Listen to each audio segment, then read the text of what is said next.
Saya ucapkan selamat petang. Kita bertemu kembali di acara kebaktian petang hari ini di hari Selasa. Dan kita berkumpul bersekutu untuk memuji Tuhan, juga mendengarkan kebenaran firman Tuhan.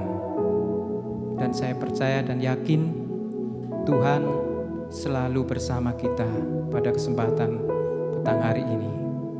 Kita angkat pujian Ku Pandang Wajah-Mu.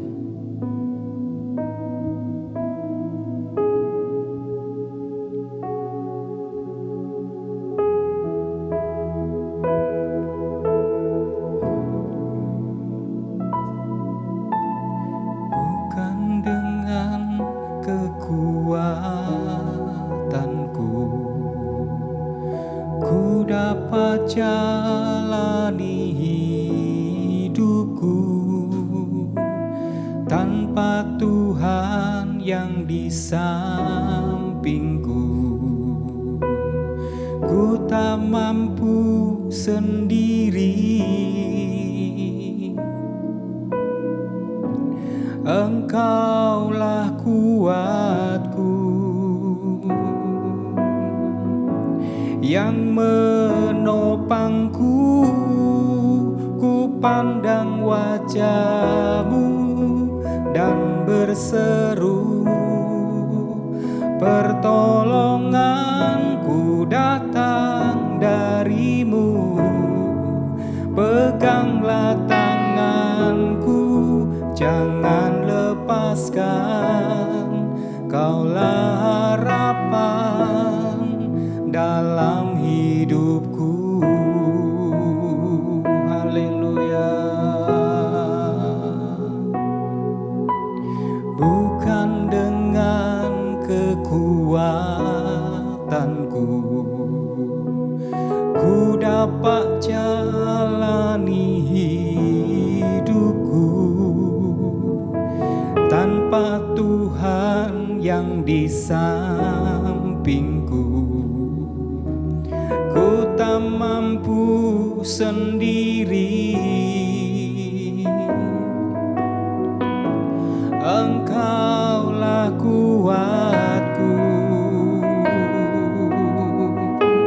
yang menopangku. Ku pandang wajah-Mu dan berseru, pertolonganku datang dari-Mu. Peganglah tanganku, jangan lepaskan, Kaulah harapan dalam hidupku. Bukan dengan kekuatanku,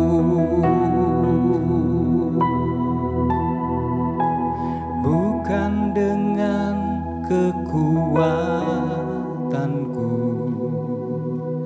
ku dapat jalani hidupku, tanpa Tuhan yang di sampingku, ku tak mampu sendiri. Engkaulah kuatku yang menopangku. Ku pandang wajah-Mu dan berseru, pertolonganku datang dari-Mu. Pegang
dalam hidupku.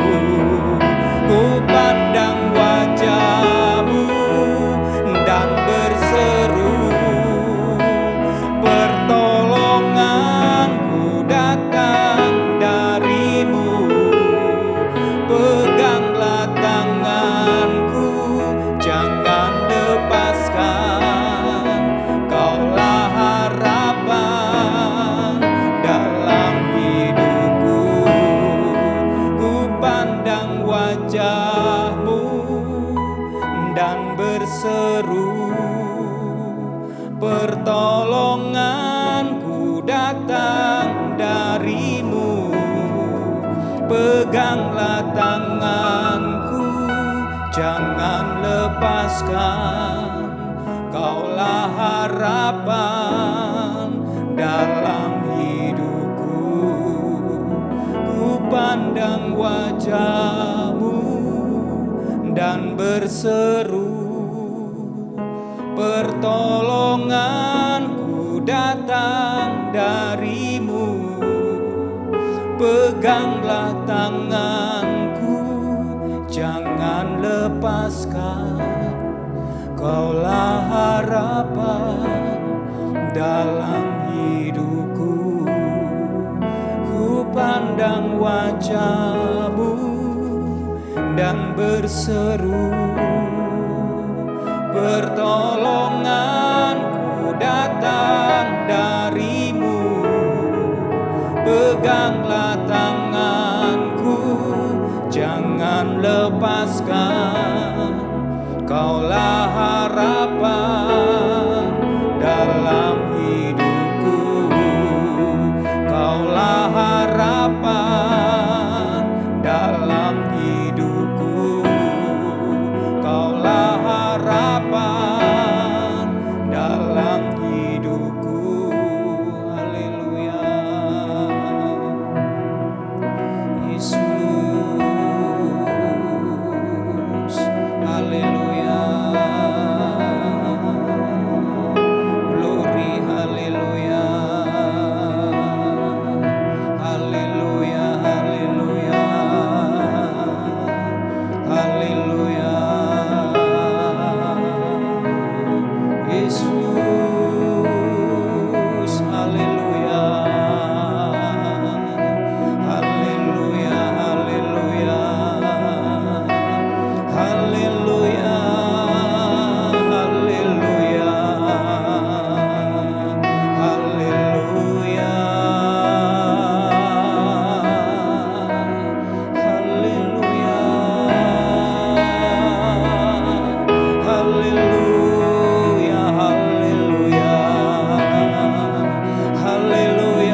peganglah tanganku, jangan lepaskan.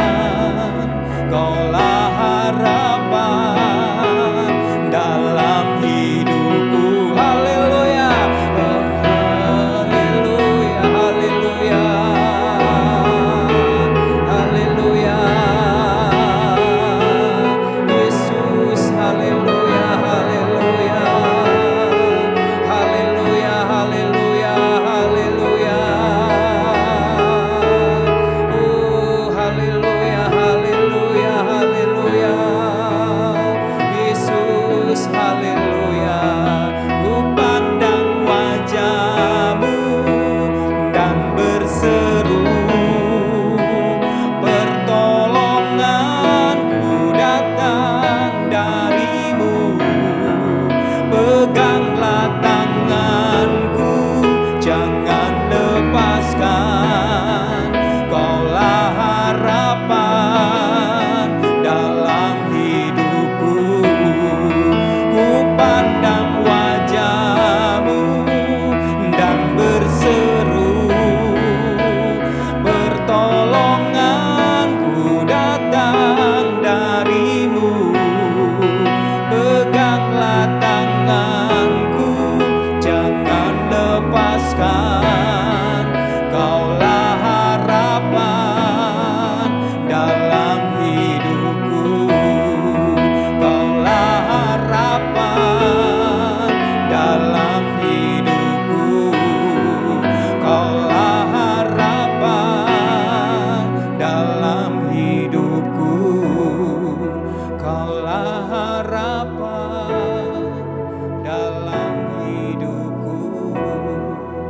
Kaulah harapan dalam hidupku. Kaulah harapan dalam hidupku.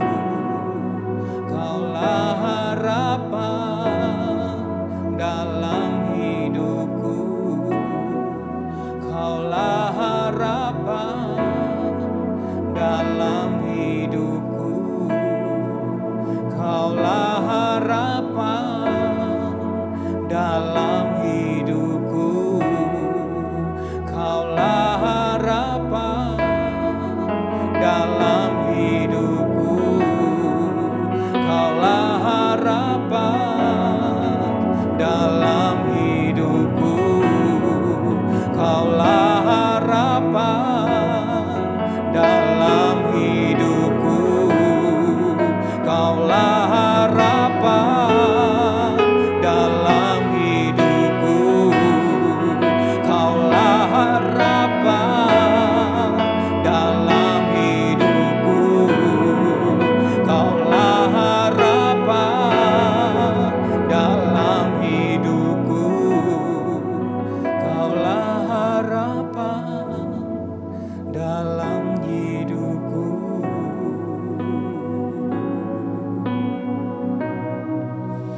Haleluya, kami bersyukur Tuhan. Terima kasih Tuhan, terima kasih buat kebaikan-Mu.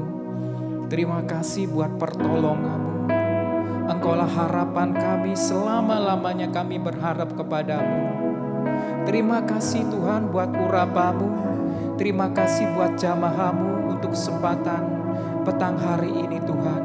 Kami bersyukur buat lawatan-Mu, kami bersyukur buat jamaah-Mu. Engkau ada di tempat ini, Engkau mengurapi kami. Tuhan, pagari dengan kuasa malaikat-Mu. Biarlah puji-pujian yang kami naikkan berbau harum di hadapan-Mu dan menyenangkan hati-Mu Tuhan. Engkau bersorak-sorak di surga Tuhan, karena nama-Mu ditinggikan, karena nama-Mu dimuliakan Tuhan. Terima kasih Tuhan. Kami bersyukur untuk kesempatan petang hari ini Tuhan. Kami sudah naikkan pujian syukur kehadirat-Mu. Engkau baik, Engkau teramat baik, Engkau sangat baik Tuhan. Tak habis-habisnya rahmat-Mu, kebaikan-Mu. Terima kasih Tuhan, terima kasih Tuhan. Terima kasih, kami bersyukur Tuhan. Terima kasih Yesus. Terima kasih Yesus. Terima kasih, bungkus dengan kuasa darah-Mu, pagari dengan kuasa malaikat-Mu. Engkau yang berotoritas di tempat ini. Firman-Mu yang akan disampaikan oleh hamba-Mu, firman-Mu yang menjadikan berkat buat kehidupan kami Tuhan. Menjadikan iman kami semakin hari semakin kuat dan semakin melekat di dalam firman-Mu Tuhan. Biarlah kami melakukan sesuai kehendak firman-Mu Tuhan. Dan kami mendapatkan berkat yang besar oleh firman-Mu. Terima kasih Yesus, terima kasih, kami bersyukur. Kami serahkan hamba-Mu yang sebentar lagi akan beritakan kebenaran firman Tuhan. Mari Tuhan, bungkus dengan kuasa darah-Mu. Engkau berkarya lewat hamba-Mu untuk menyampaikan firman-Mu, firman kebenaran dan hidup. Terima kasih Tuhan, kami bersyukur. Kami alaskan hanya di dalam nama Tuhan Yesus Kristus. Haleluya. Amin.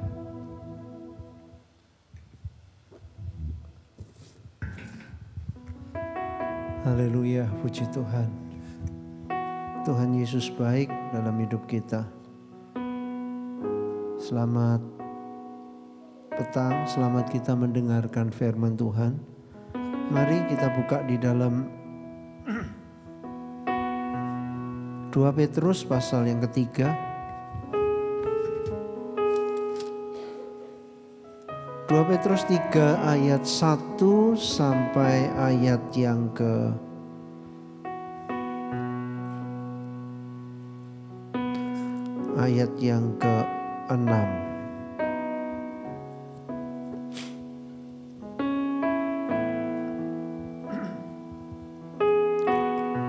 Saya bacakan 2 Petrus 3 ayat 1 sampai ayat yang ke-6.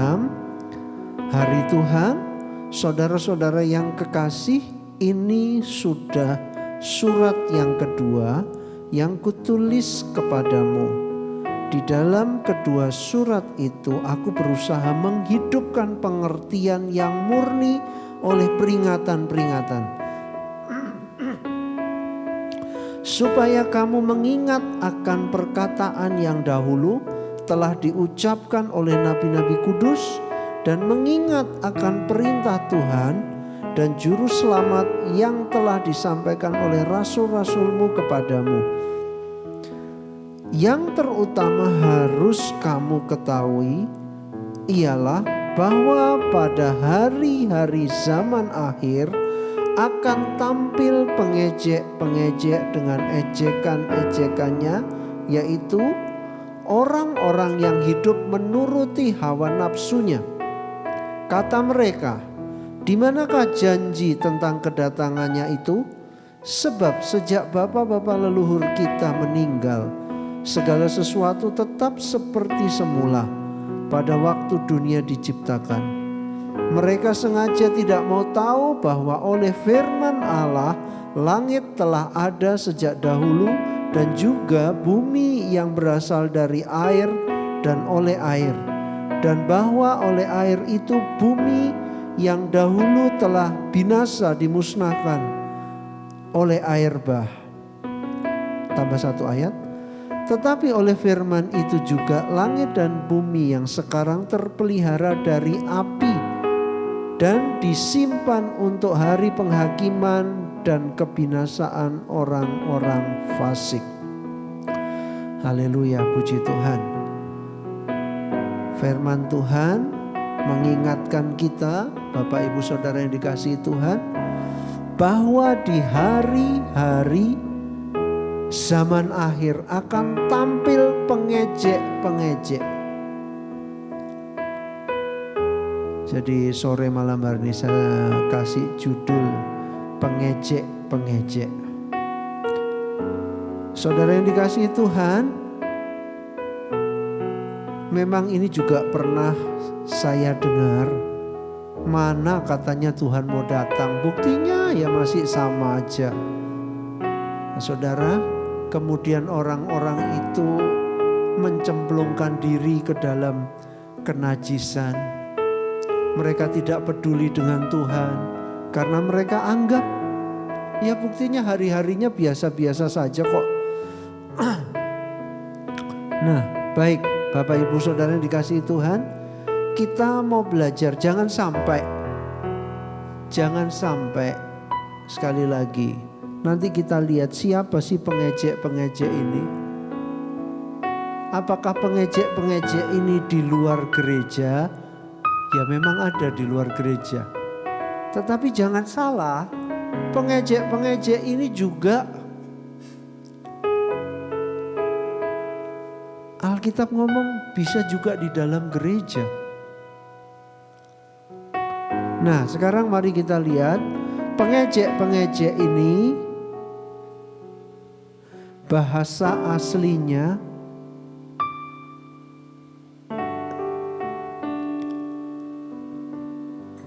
empahektase. Bahasa Yunaninya empahektase itu artinya pencemooh.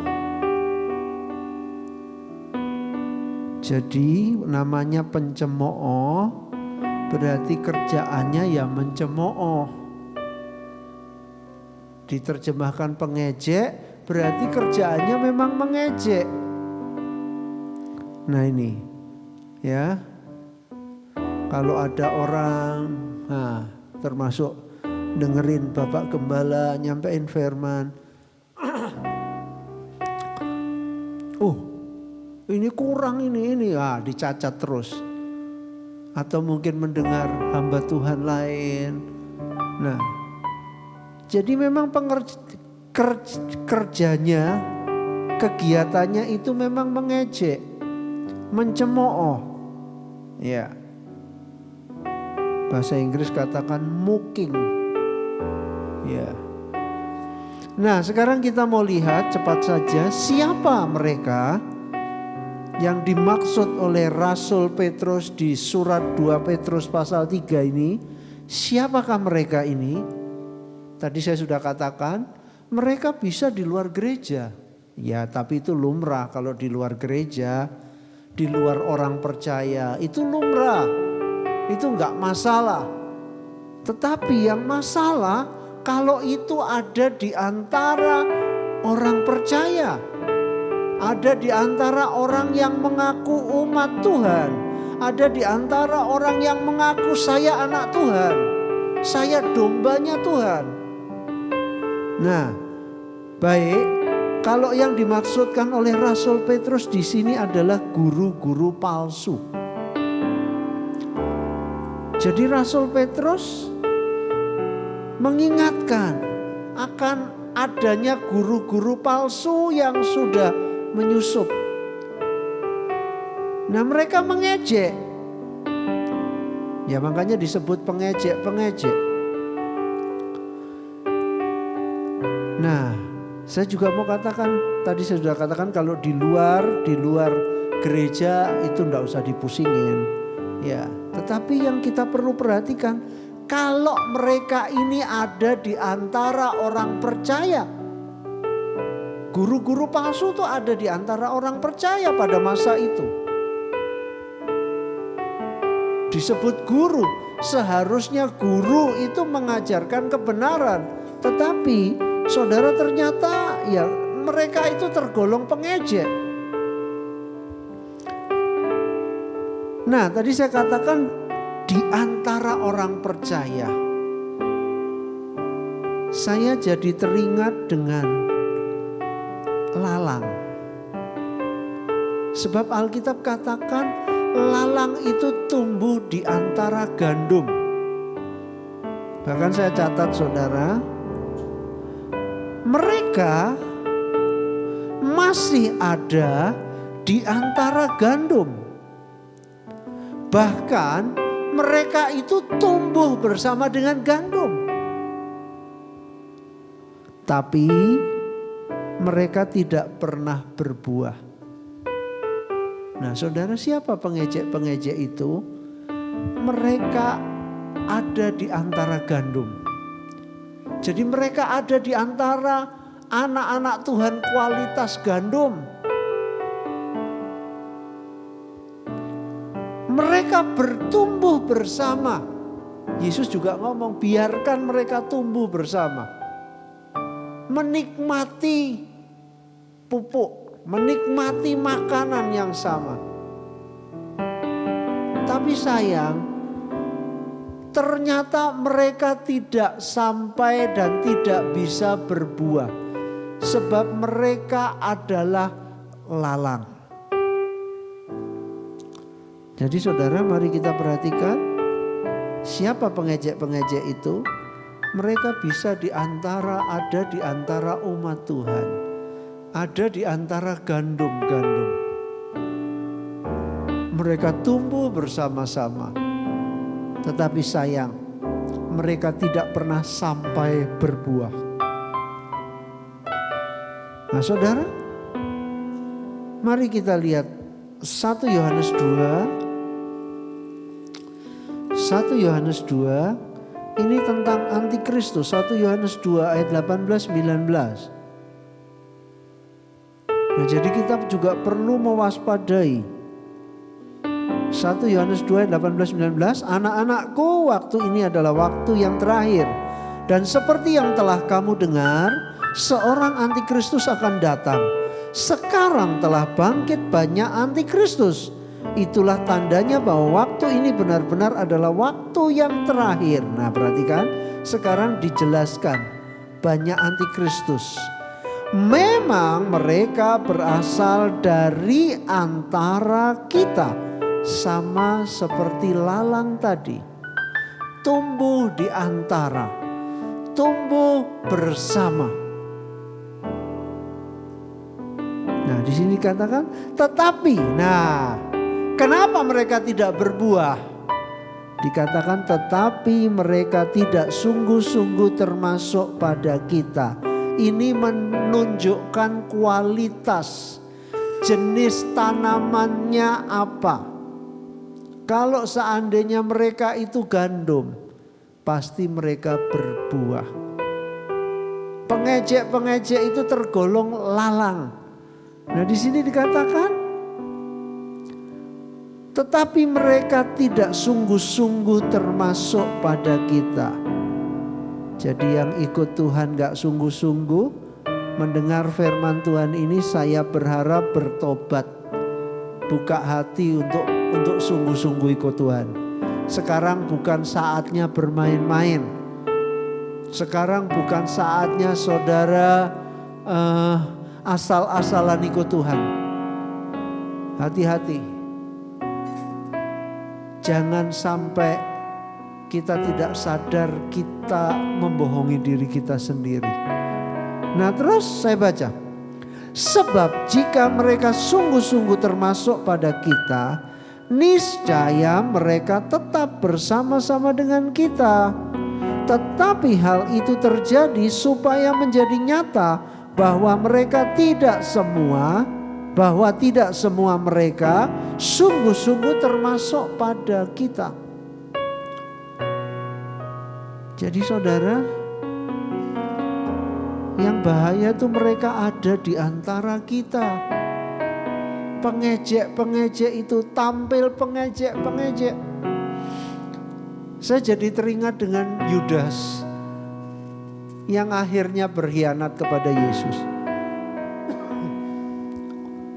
Saudara, di dalam Injil dicatat waktu Maria memecahkan buli-buli pualam berisi minyak narwastu yang mahal harganya, dicatat ada murid-murid Yesus jadi gusar. Ada yang mencatat ada murid yang gusar, ada yang mencatat murid-murid menjadi gusar. Saudara, ternyata dicatat siapa yang pertama kali gusar di Injil Yohanes dicatat. Siapa yang gusar karena Maria memecahkan buli-buli pualam yang berisi minyak narwastu yang mahal harganya. Namanya Yudas Iskariot. Nah rupanya kalau dikaitkan dengan Injil yang lain yang berkata murid-murid Yesus ikut gusar, murid-murid yang lain ikut gusar. Rupanya omongan Yudas ini mempengaruhi, membuat yang lain jadi ikut-ikutan. Makanya saudara, bahaya. Pengejek ini ada di antara umat Tuhan. Ada di antara gandum. Tetapi juga berdampak. Apa dampaknya? Saudara membuat yang lain jadi gusar. Pengejek-pengejek ini juga membuat gusar. Mungkin ada yang goyang imannya, iya ya, benar ya. Katanya Tuhan mau datang, sampai sekarang ya tetap sama aja. Mungkin bisa membuat lemah, ya pasti. Makanya Tuhan ngomong hati-hati dengan ragi orang Farisi dan orang Saduki. Tapi murid-murid salah tangkap, dipikir ragi makanan roti. Murid-murid berpikir, ini dia ngomong karena kita lupa bawa roti. Saudara, di antara murid. Nah saudara, Alkitab juga catat, ragi sedikit mengkamirkan adonan. Jadi saudara, ketika ada pengejek di antara umat Tuhan, itu bisa berdampak yang tidak baik. Jadi sore hari ini, semoga tidak ada pengejek-pengejek. Sekali lagi saya mau katakan, semoga tidak ada pengejek-pengejek di antara umat Tuhan. Tetapi tadi saya katakan saudara, kalau di luar gak usah pusing. Yang jadi masalah itu ketika ada di antara umat Tuhan. Sudah terbukti omongan Yudas mempengaruhi teman-temannya. Iya ya, itu kan dijual 300 dinar. Saudara, kasihnya Maria, upah sehari kerja sedinar. Jadi kurang lebih 1 tahun Maria menabung untuk memberi persembahan yang menyenangkan hati Tuhan. Itu dicela oleh seorang Yudas Iskariot, pengejek yang ada di antara murid-murid Yesus. Kan itu bisa dijual, uangnya bisa dibagikan kepada orang miskin. Firman Tuhan jelas ngomong di Injil Yohanes, itu dikatakannya bukan karena dia peduli sama orang miskin, tidak. Tetapi itu dikatakan oleh Yudas karena Yudas itu pencuri. Nah, jadi saudara yang dikasihi Tuhan, mari coba kita introspeksi diri. Ada orang-orang yang gampang bersungut-sungut. Sudah dibaikin juga tetap ngomel. Bersungut-sungut. Saudara seiman sudah melayani, ngomel. Tidak pernah bersyukur, tidak pernah terima kasih. Nah baik, kita lanjut. Kita sudah ketemu siapa mereka. Saudara sudah ketemu. Semoga tidak ada di antara umat Tuhan yang tergolong orang ini pengejek-pengejek di akhir zaman. Saudara, selanjutnya kita mau lihat kenapa mereka mengejek. Jadi yang pertama siapa sudah terjawab. Saudara, mereka ada di antara gandum-gandum, mereka ada di antara umat Tuhan. Yang berikutnya kenapa mereka mengejek? Yang pertama, kita kembali ke 2 Petrus tadi. Ada di ayat 4, 2 Petrus 3 ayat 4 dan 5. Kata mereka, di manakah janji tentang kedatangannya itu? Sebab sejak bapak-bapak leluhur kita meninggal, segala sesuatu tetap seperti semula pada waktu dunia diciptakan. Mereka sengaja tidak mau tahu bahwa oleh firman Allah langit telah ada sejak dahulu dan juga bumi yang berasal dari air dan oleh air. Saudara, kenapa mereka mengejek? Yang pertama, karena mereka tidak percaya firman Tuhan. Sekali lagi, karena mereka tidak percaya firman Tuhan.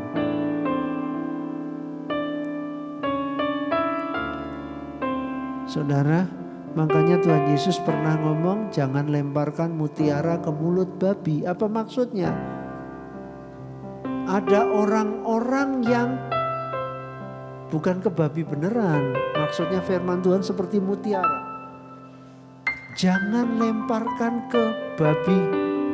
Sia-sia. Ada orang-orang yang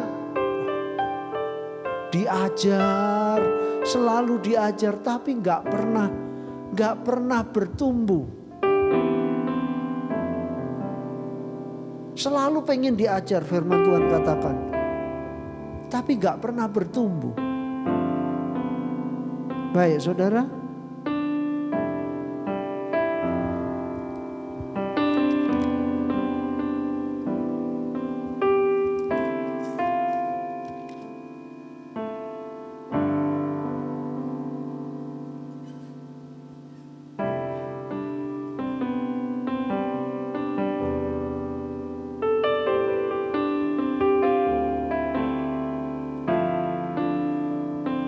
Kita buka di dalam Yohanes pasal yang memang ada ayatnya itu, ya. Walaupun selalu pengen diajar, tapi nggak pernah sampai, nggak pernah bertumbuh.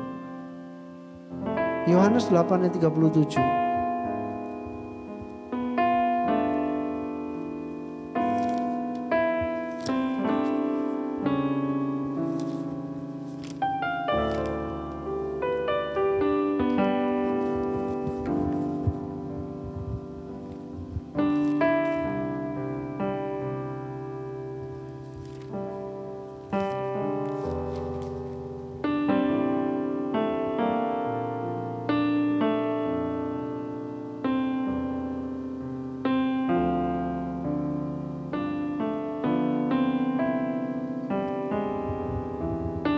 Oh, ini ada nih.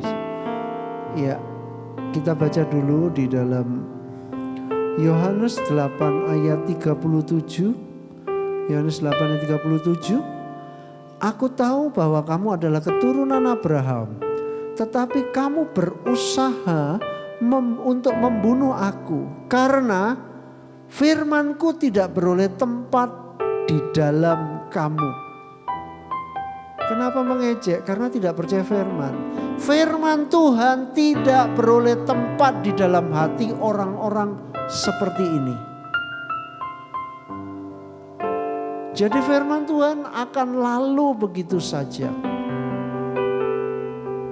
Kemudian kita loncat ayat 42. Kata Yesus kepada mereka, "Jikalau Allah adalah Bapamu, kamu akan mengasihi aku. Sebab aku keluar dan datang dari Allah, dan aku datang bukan atas kehendakku sendiri, melainkan Dialah yang mengutus aku. Apakah sebabnya kamu tidak mengerti bahasaku? Sebab kamu tidak dapat menangkap firmanku. Iblislah yang menjadi bapamu dan kamu ingin melakukan keinginan-keinginan bapamu.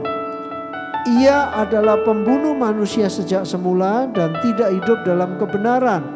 Sebab di dalam dia tidak ada kebenaran. Apabila ia berkata dusta, ia berkata atas kehendaknya sendiri. Sebab ia adalah pendusta dan bapa segala dusta. Tetapi karena aku mengatakan kebenaran kepadamu, kamu tidak percaya kepadaku. Siapakah di antaramu yang membuktikan bahwa aku berbuat dosa? Apabila aku mengatakan kebenaran, mengapakah kamu tidak percaya kepadaku? Barang siapa berasal dari Allah, ia mendengarkan firman Allah. Itulah sebabnya kamu tidak mendengarkannya, karena kamu tidak berasal dari Allah." Jadi sangat jelas, Bapak Ibu Saudara yang dikasihi Tuhan, mereka mengejek karena mereka tidak mempercayai firman Tuhan. Nah, tadi yang saya temukan, saudara, masih berkaitan ini. Kenapa mereka mengejek? Karena mereka tidak percaya. Ya, firman Tuhan tidak beroleh tempat di dalam hati mereka. Kita lihat di 2 Timotius pasal 3. Ini kita membaca keadaan manusia di akhir zaman. Manusia itu seperti apa? Baik. 2 Timotius 3 Saya langsung baca ayat 5. Secara lahiriah mereka menjalankan ibadah mereka, tetapi pada hakikatnya mereka memungkiri kekuatannya. Jauhilah mereka itu. Jadi ibadah, tapi mereka menyangkal kuasa ibadah. Mereka tidak mengalami kuasa ibadah. Ibadah pulang sama, tidak ada perubahan. Tidak mengizinkan firman merubah. Selanjutnya, sebab di antara mereka terdapat orang-orang yang menyelusup ke rumah orang lain dan menjerat perempuan-perempuan lemah yang syarat dengan dosa dan dikuasai oleh berbagai-bagai nafsu, yang walaupun selalu ingin diajar, namun tidak pernah dapat mengenal kebenaran. Nah, ini bahaya. Pengen diajar, suka tanya, tetapi hidupnya tidak pernah diubah oleh firman. Orang-orang ini tidak memberi kesempatan untuk firman itu merubah. Ini bahaya, saudara. Jadi saudara yang dikasihi Tuhan, mereka mengejek karena mereka tidak mempercayai firman. 2 Tesalonika 2, ini ayat yang sudah terkenal. Ayat 9, 2 Tesalonika 2 ayat 9 sampai 12. Kedatangan si pendurhaka itu adalah pekerjaan iblis dan akan disertai rupa-rupa perbuatan ajaib, tanda-tanda dan mujizat-mujizat palsu, dengan rupa-rupa tipu daya jahat terhadap orang-orang yang harus binasa, karena mereka tidak menerima dan mengasihi kebenaran yang dapat menyelamatkan mereka. Dan itulah sebabnya Allah mendatangkan kesesatan atas mereka, yang menyebabkan mereka percaya akan dusta, supaya dihukum semua orang yang tidak percaya akan kebenaran dan yang suka kejahatan. Haleluya. Jadi saudara, kita melihat mereka tidak mau menerima dan mengasihi kebenaran yang dapat menyelamatkan. Pengejek-pengejek itu. Baik, kita lanjut. Poin terakhir. Kenapa mereka mengejek? 2 Petrus 3 ayat 3. Tadi dikatakan 2 Petrus 3 ayat 3. Tadi dikatakan di bagian terakhir, atau saya baca, yang terutama harus kamu ketahui ialah bahwa pada hari-hari zaman akhir akan tampil pengejek-pengejek dengan ejekan-ejekannya, yaitu orang-orang yang hidup menuruti hawa nafsunya. Kenapa mereka mengejek? Yang pertama, karena tidak percaya firman. Firman tidak dapat merubah mereka. Bukan firman tidak berkuasa, tapi mereka memilih tidak mau mendengarkan firman, tidak memberi tempat kepada firman. Yang kedua, kenapa mereka mengejek? Karena mereka hidup menuruti hawa nafsunya, nafsu mereka. Saudara, mereka hidup dalam kedagingan.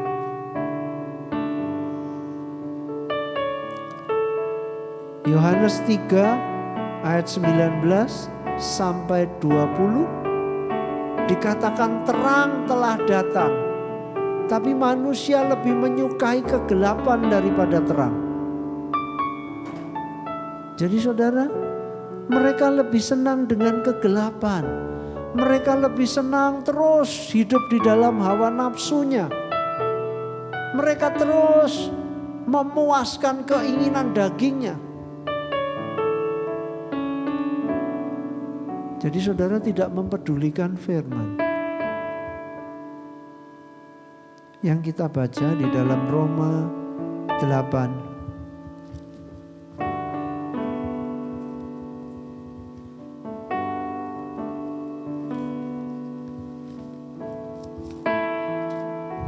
Roma pasal 8 ayat 5 sampai 8. Mari kita simak saudara.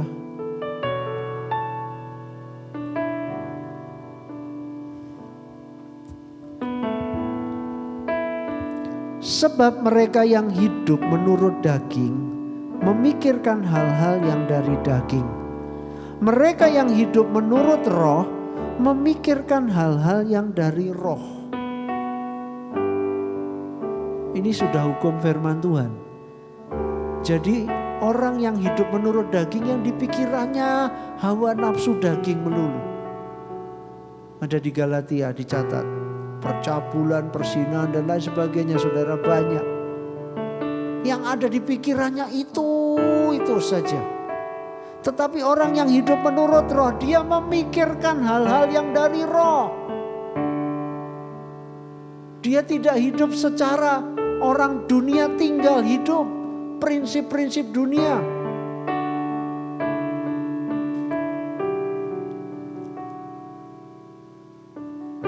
Hatinya dipenuhi kasih, sukacita, damai sejahtera.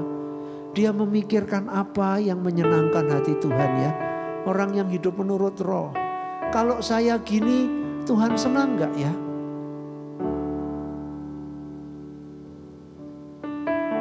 Saudara, saya bagi sedikit. Kemarin sempat saya nonton film Rohani Kristen tentang kejujuran.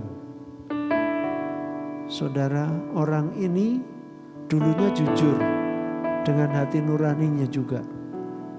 Dia tukang servis alat-alat elektronik. Karena dia jujur saudara, dia enggak kaya-kaya. Sebab kerusakan sedikit dia ngomong, oh dia tarik ongkos ya memang selayaknya. Enggak dia up, enggak dia naikkan. Saudara, istrinya menggerutu karena penghasilannya sedikit. Kemudian dia punya teman. Temannya juga punya usaha yang sama. Tapi temannya ini suka menipu pelanggannya. Jadi temannya kaya. Dan dia mulai diajari. Pertama dia melakukan, dia berdebar-debar merasa berdosa. Tetapi karena dia lihat dapat uang banyak, dia matikan. Hatinya yang merasa tidak sejahtera itu dimatikan. Kemudian saudara dia terbiasa dengan gaya hidup seperti itu. Sampai satu saat dia mengenal Tuhan. Dia mengenal Tuhan. Dia mulai belajar firman. Tetapi di dalam hidup sehari-hari dalam pekerjaan, dia tetap melakukan hal itu. Tapi firman dan Roh Kudus mengoreksi dia. Loh, salah ini kayaknya ada yang tidak beres. Memang dapat uang banyak. Tapi dia merasa bersalah kepada Tuhan. Karena dia terus menipu pelanggannya. Sampai satu saat Tuhan pakai pelanggannya untuk menegur dia. Pelanggannya tahu kalau kerusakannya ringan dan dia menipu. Pelanggannya ngomong, kamu menipu pelangganmu. Saudara, singkat cerita, dia mengambil keputusan untuk bertobat. Dia minta ampun sama Tuhan. Tuhan, saya tidak boleh hidup berbeda. Ketika saya di gereja saya rohani. Ketika saya bekerja saya jadi penipu. Saya tidak jujur.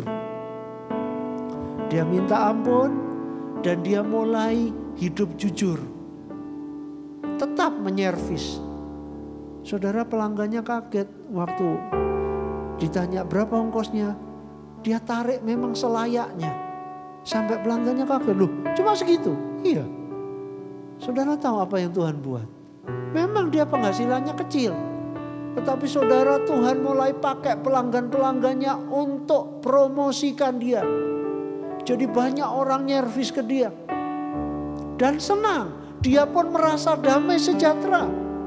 Dia tidak lagi merasa punya dua kepribadian. Kalau di gereja dia rohani. Kalau di luar gereja dia jadi penipu. Nah saudara, ini firman mendapat tempat. Tadi kenapa jadi pengejek? Karena tidak percaya firman. Firman tidak dapat tempat. Saudara, mari sore hari ini, adakah kita selama ini tergolong pengejek-pengejek? Saudara, bukan di luar sana, gak pusing kalau di luar. Jangan sampai kita ngaku anak Tuhan, tapi kita di mata Tuhan kita ini tergolong pengejek-pengejek. Ya, karena kita tidak percaya firman. Yang kedua, karena kita terus hidup di dalam hawa nafsu kita. Kita terus menuruti kedagingan kita. Kita tidak peduli dengan firman. Saya kasih contoh tadi. Orang itu mengambil keputusan untuk bertobat. Dia tidak hidup dengan dua kepribadian ganda. Banyak orang, banyak anak Tuhan, kalau di gereja rohani, keluar gereja monster. Udah enggak karu-karuan. Saudara, mari. Mereka mengejek karena mereka menuruti hawa nafsu. Tadi dikatakan, saya baru baca ayat 5 ya. Mereka yang hidup menurut daging memikirkan hal-hal yang dari daging. Tetapi mereka yang hidup menurut roh memikirkan hal-hal yang dari roh. Mereka akan membuka hati untuk firman. Mereka akan membuka hati untuk Roh Kudus, menerangi, berbicara.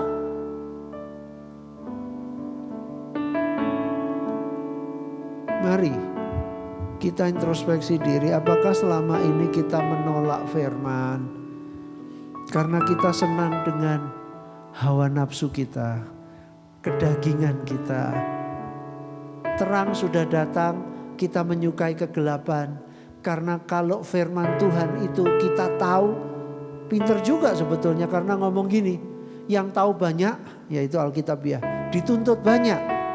Kalau nggak tahu kan nggak berdosa. Nah, jadi saya lebih baik nggak tahu firman Tuhan, supaya saya jangan bersalah kepada Tuhan. Padahal sebenarnya ya sudah tahu.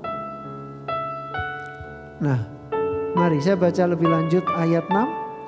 Karena keinginan daging adalah maut, tetapi keinginan roh adalah hidup dan damai sejahtera. Ayat 7. Sebab keinginan daging adalah perseteruan terhadap Allah, karena ia tidak takluk kepada hukum Allah. Hal ini memang tidak mungkin baginya. Terus ditegaskan ayat 8. Mereka yang hidup dalam daging tidak mungkin berkenan kepada Allah. Makanya mengejek firman Allah. Mana katanya janji Tuhan, nah, mana mengejek. Karena mereka hidup menurut daging. Dan jelas dikatakan mereka yang hidup menurut daging tidak mungkin berkenan kepada Allah. Gak mungkin.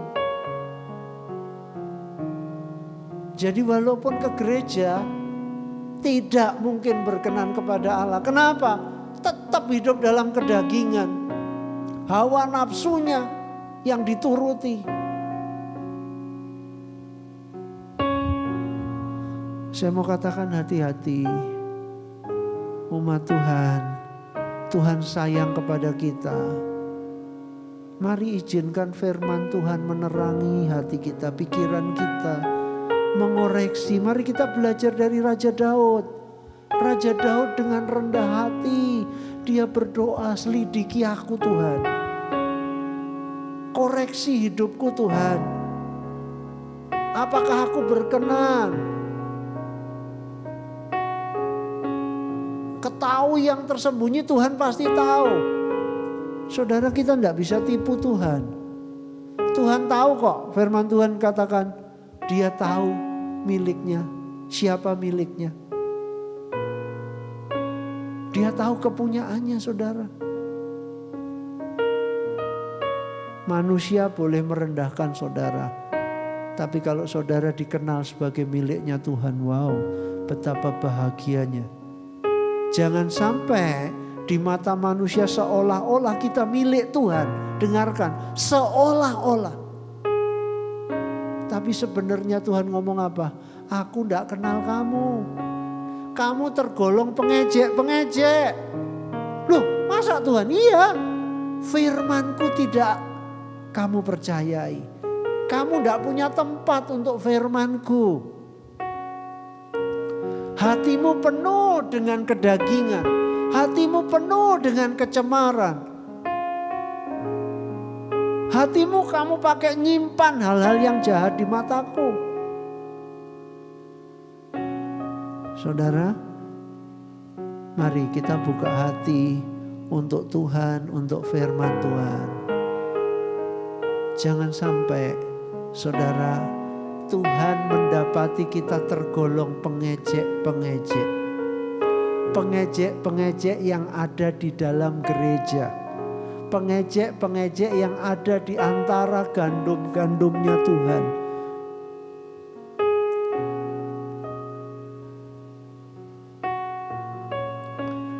Ayat terakhir 1 Yohanes 3. 1 Yohanes 3. Haleluya. Ayat 7 sampai ayat yang ke-10. Mari kita simak baik-baik. Anak-anakku, janganlah membiarkan seorang pun menyesatkan kamu. Barang siapa yang berbuat kebenaran adalah benar, sama seperti Kristus adalah benar. Barang siapa yang tetap berbuat dosa berasal dari iblis. Jelas. Jadi walaupun ngaku jemaat Tuhan, ngaku umat Tuhan, ngaku gandum, ngaku domba. Mungkin ada yang gentleman. Saya ini domba setengah serigala om. Wah gawat. Bertobat saudara. Jangan bangga dengan posisi seperti itu. Sudah tahu itu tidak benar. Mari bertobat saudara. Jangan biarkan ini dikatakan barang siapa tetap berbuat dosa berasal dari iblis. Sebab iblis berbuat dosa dari mulanya. Jadi jangan bangga kalau engkau enggak bertobat. Itu bahaya besar. Iblis akan dilempar ke neraka. Dan juga orang-orang yang menjadi anak-anaknya iblis. Yang enggak mau bertobat terus berbuat dosa akan dilempar ke neraka. Terus mari kita lihat. Untuk inilah anak Allah menyatakan dirinya. Yaitu supaya ia membinasakan perbuatan-perbuatan iblis itu. Sekarang perhatikan. Setiap orang yang lahir dari Allah tidak berbuat dosa lagi. Sebab benih ilahi ada di dalam dia.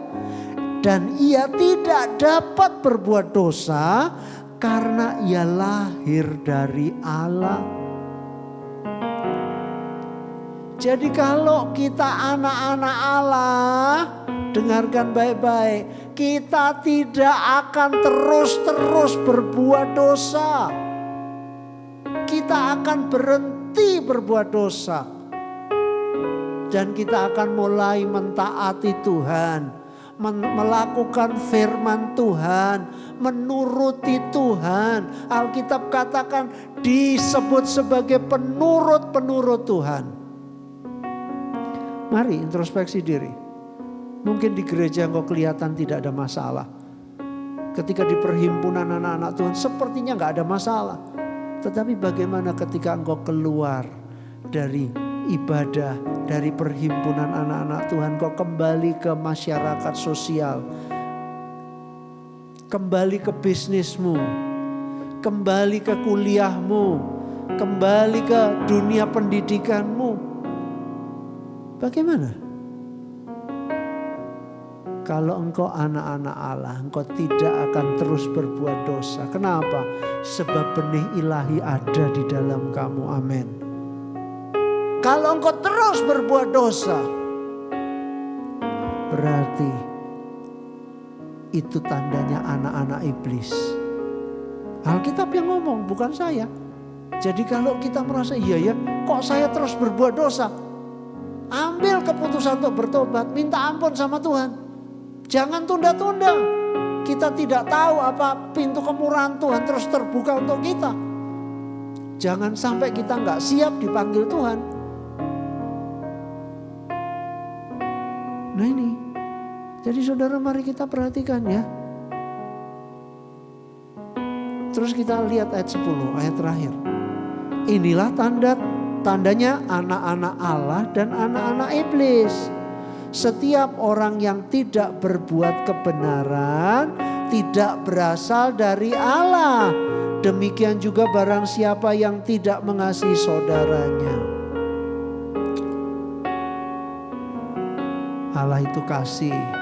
Siapa lahir dari Allah dia mengasihi. Mari saudara, akan tampil pengejek-pengejek. Siapa mereka? Saudara, mereka adalah orang-orang yang tidak sungguh-sungguh percaya kepada Yesus, menerima Yesus, tidak sungguh-sungguh hidup dalam kebenaran. Tapi mereka masalahnya apa? Mereka ada di antara anak-anak Tuhan yang sungguh-sungguh. Mereka tumbuh bersama dengan anak-anak Tuhan yang sungguh-sungguh. Tapi mereka tidak sampai dan tidak akan berbuah. Sudahkah engkau berbuah, saudara yang dikasihi Tuhan? Buah-buah roh, buah pertobatan, buah kebenaran. Kalau belum, saudara, kalau firman Tuhan sore malam hari ini menemplak kita, hati kita tidak ada tempat untuk firman.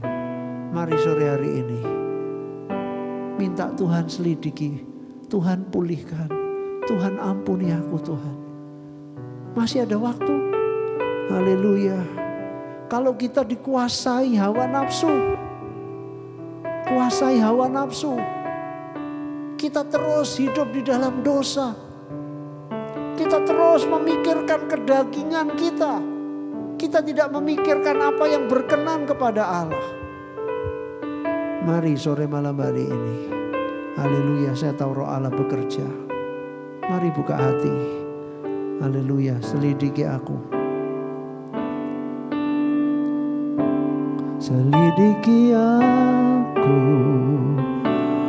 lihat hatiku. Apakah ku sungguh mengasihimu Yesus? Kau yang maha tahu dan menilai hidupku. Tak ada yang tersembunyi bagimu.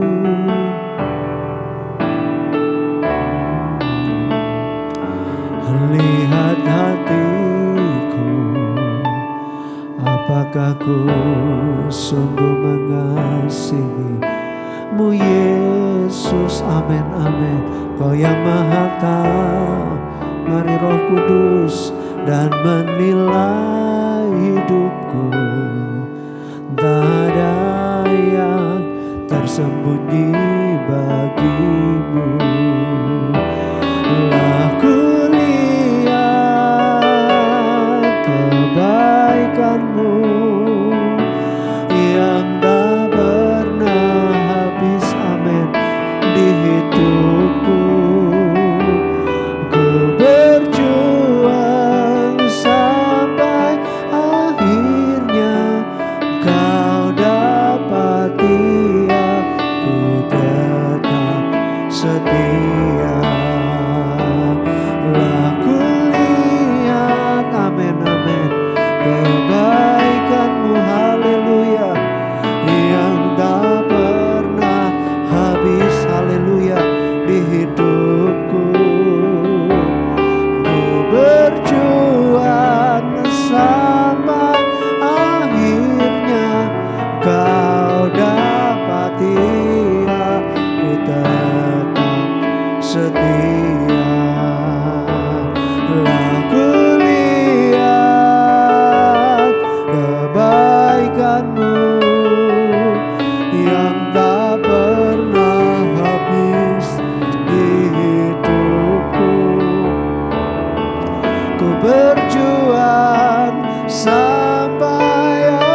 kebaikan-Mu yang tak pernah habis di hidupku. Ku berjuang sampai akhirnya Kau dapati aku tetap setia. Haleluya, haleluya, haleluya, haleluya. Saya percaya Roh Allah bekerja. Mari saudara kita buka hati. Izinkan Roh Allah menjamah kita. Haleluya, haleluya, haleluya. Tuhan tidak bertanya, mampukah engkau? Dia tahu kita tidak mampu mengalahkan kedagingan kita, melepaskan diri kita dari belenggu yang iblis kerjakan. Dia tahu kita tidak mampu, tetapi yang Tuhan tanya, maukah engkau dilepaskan? Haleluya. Maukah engkau diterangi? Maukah engkau disembuhkan hatimu? Haleluya, haleluya. Maukah engkau menerima hati yang baru, roh yang baru? Haleluya, haleluya, haleluya, haleluya, haleluya. Puji Tuhan, puji Tuhan, puji Tuhan, haleluya, haleluya. Tuhan masih kasih kita kesempatan. Jangan sia-siakan kesempatan yang Tuhan berikan. Jangan sia-siakan saudara. Mari kita buka hati. Kita izinkan Roh Allah, kita izinkan firman Allah bekerja, memulihkan kita, memperbaharui kita. Kalau mungkin selama ini kita tergolong pengejek-pengejek, mari, haleluya, haleluya. Karena kita tidak sungguh-sungguh mengikut Tuhan, kita tidak sungguh-sungguh percaya, haleluya. Mari kita ambil keputusan, Tuhan, haleluya, ubah aku, pulihkan aku Tuhan, haleluya, haleluya. Bapa di dalam sorga, hamba-Mu sudah berhenti berbicara dan hamba-Mu sangat terbatas Tuhan. Tapi kami percaya Roh-Mu bekerja. Kami percaya kuasa-Mu bekerja melawat. Mari Tuhan jamah setiap hati yang terbuka saat sore malam hari ini. Tuhan lawat, kami tidak mau tergolong pengejek-pengejek ya Tuhan. Haleluya, karena kami tidak percaya kepada firman-Mu. Karena firman-Mu tidak beroleh tempat di hati kami Tuhan Yesus. Dan kami hidup menuruti hawa nafsu daging kami. Kami hidup menuruti Tuhan Yesus hal-hal yang najis. Oh Tuhan, setiap dorongan-dorongan iblis itu yang kami ikuti. Tuhan, malam sore hari ini Tuhan lepaskan kami. Di dalam nama Yesus Tuhan tolong kami. Tuhan tolong kami. Tuhan lawat kami. Pribadi lepas pribadi Tuhan. Engkau yang kenal hati Tuhan. Engkau bukan melihat apa yang nampak. Hal-hal lahiriah, penampilan lahiriah. Tidak Tuhan, Engkau melihat hati kami. Engkau melihat sikap hati kami. Dan Tuhan, sore malam hari ini hati kami Tuhan. Kami izinkan Engkau menjamah. Kami izinkan Engkau merubah. Kami izinkan Engkau memperbaharui kami Tuhan. Kami ingin menjadi anak-anak-Mu yang sejati. Kami ingin menjadi umat-Mu yang sejati. Kami ingin menjadi domba-domba-Mu yang sejati Tuhan. Terima kasih Tuhan. Kami tidak mau ada kepalsuan di dalam diri kami. Kami tidak mau Tuhan punya kepribadian ganda. Ketika di rumah-Mu, ketika di gereja, ketika di perhimpunan rohani Tuhan, kami menjadi rohani, begitu rohani. Tetapi ketika kami keluar Tuhan, kami pakai identitas yang lain Tuhan. Tuhan tolong ampuni, ubah kami, baharui kami Tuhan, roh, jiwa dan tubuh kami. Terima kasih Bapa, terima kasih. Kami bersyukur, meteraikan firman-Mu dalam hati kami.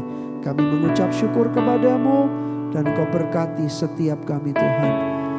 Ampuni bangsa kami, selamatkan bangsa kami Tuhan. Tuhan tolong berkati pemerintah negara kami. Dari pemerintahan pusat sampai yang terendah.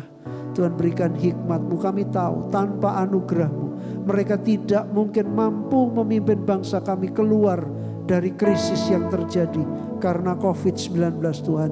Kami mohon kemurahan-Mu Tuhan. Tolong Tuhan, tolong bangsa kami, ampuni bangsa kami, ampuni pimpinan-pimpinan kami. kami juga mohon ampun atas umat-Mu. Ampuni umat-Mu, ampuni hamba-hamba-Mu Tuhan. Ampuni kami semua. Kalau mungkin selama ini Kau beri kebebasan, kami meremehkan kebebasan yang Kau berikan. Kami bermain-main dengan kemurahan-Mu. Sehingga Tuhan, ketika hal ini terjadi, banyak di antara kami yang terkejut, banyak di antara kami yang merasa ketakutan Tuhan, gelisah. Tuhan Yesus, mari Tuhan ajari kami menghargai setiap kemurahan-Mu. Sehingga Tuhan, dalam keadaan apapun kami tetap setia kepada-Mu. Tuhan, tolong kami juga berdoa untuk para medis yang berjuang di garda terdepan. Lindungi mereka, sehat kuatkan. Tolong Tuhan para pasien, kami juga mohon jamah Tuhan. Kami tahu Tuhan, jika bukan Engkau yang tolong, mereka tidak akan sembuh. Karena itu Tuhan, tolonglah. Haleluya, haleluya, kami serahkan dalam tangan-Mu. Terima kasih Bapa. Kami juga berdoa, berkati Pulau Bali, pulihkan Pulau Bali. Tuhan, berkati lingkungan di mana umat-Mu, di mana kami tinggal. Sehingga di lingkungan itu terlindungi Tuhan. Sehingga Tuhan, wabah ini tidak terus menjalar Tuhan. Kami mohon kemurahan-Mu, kami mohon anugerah-Mu. Terima kasih Bapa. Berkati setiap hati yang terbuka sore malam hari ini. Kami percaya Tuhan, berkat-berkat Tuhan melimpah. Anugerah Tuhan dinyatakan. Kami bersyukur, berkati rumah tangga, berkati usaha pekerjaan, berkati iman percaya kami semua. Makasih Bapa, kami bersyukur. Kami serahkan semua, kami akhiri ibadah kami di dalam nama Yesus. Haleluya, amin. Tuhan memberkati.